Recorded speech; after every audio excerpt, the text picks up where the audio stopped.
Wait a minute, wait, what are you saying? No gods? No giant sky lasers? No time travel? When this baby hits 88 miles per hour, you're gonna see some serious shit. Just a bunch of emotionally damaged social rejects? You have no skills and you're a loser! What do you mean? It's been 2 weeks since this movie came out, and I've had time to process, to digest what I've watched. So good and tasty? You see, the best superheroes, I feel like, lately, are the ones that don't even look like they want to be there. The absolute worst part of this team is that the fact that I don't have enough time to spend with them. But the absolute best part is that the Thunderbolts have no multiversal nonsense. Everyone, let's take a moment of gratitude for this moment. That's it! No multiverse, no portals, no variants, just one story, one timeline, one group of people with way too much baggage and zero filters.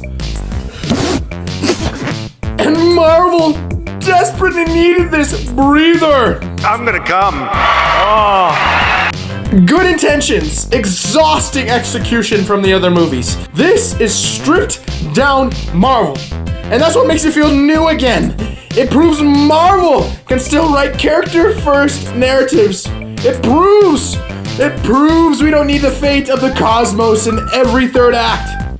Kinda. I really don't like that guy. And it proves that a bunch of people, flawed people, a second shot might be more powerful than outright fan service.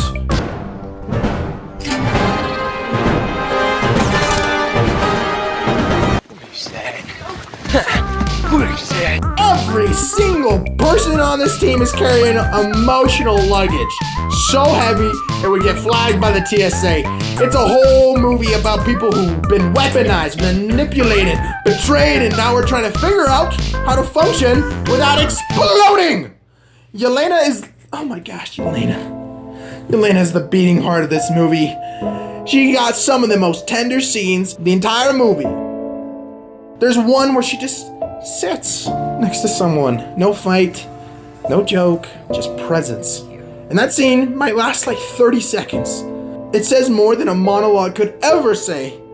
She wants to feel safe with people again. She wants that softness in a world that was trained to be hard. Pause. We're taking you in, Val. I don't think so. Junior varsity, Captain America. Walker. John Walker! Let's go. Yeah, this guy, I hated this dude.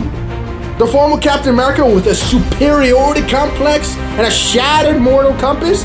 Frick this dude. That's what I would have said. Thunderbolts doesn't even try to redeem this dude in some cheap, oh, he's a hero now kind of way. It shows him trying to just exist with what he's done. You can feel it in his body language, how uncomfortable he is in his own skin. He's constantly performing, constantly measuring himself against Steve or Elena, whoever's standing next to him. And underneath all of that, there is this really dark and lingering quiet theme. There are moments that aren't spelled out, but it's there in the silence, in the way that he just checks out when people talk about trust or purpose, and it's really dark. He's talking about how he wants to end his life, and the film doesn't even glamorize this. It doesn't fix it. It just lets it exist, which I really appreciate. Just try not to collapse under the weight of his shame, public figure, and knowing that he became the villain once and might still be. What makes this movie so special? It's not what it avoids, it's what it embraces. Flawed people doing their best. I'm not a noble person, and you for sure ain't. Talking about you. They're not noble. These people aren't noble. They're not selfless. They're not even sure they're doing the right thing most of the time, but they'll show up, they try, they care, even if they won't admit it. And that's what makes them better than perfect heroes. It's easy to cheer for a god. It's harder and way more rewarding to cheer for a guy who's been knocked down 50 times and still gets up because someone else needs him. Thunderbolts reminds the audience and the Marvel fans that heroism isn't about power. It's all about who we choose to be, our choices. And sometimes the choice is just not walking away. And if Marvel can keep telling stories like this, maybe, just maybe, we're entering a new era of movies. Not just superheroes, not just Marvel, newer movies. One where these heroes aren't defined by their powers, but how hard they fight to be better. The new Avengers tease at the end of the movie, revealing the asterisks, making a whole big deal out of it, the marketing. I did wish they waited a week, because I'm not gonna lie, I was on a trip. I kinda got it spoiled to me. But it actually made the movie a little bit better knowing that it was actually part of the bigger universe in some way. The post-credit scene at the end of the movie would help lead into the new movie. That's why I appreciated this one so much. It teases the next exact movie, which is the Fantastic Four. And I'm so ready for that movie, more so because of how this movie treated the post-credit scene. So I love this movie. I thought it was great. I say this movie is a solid 92. I'm a small creator, so if you made it this far, I want to interact and hear your thoughts. So just leave a comment saying the flock or sheep gang, and if you enjoyed this content or not. Don't forget to like and subscribe. Peace.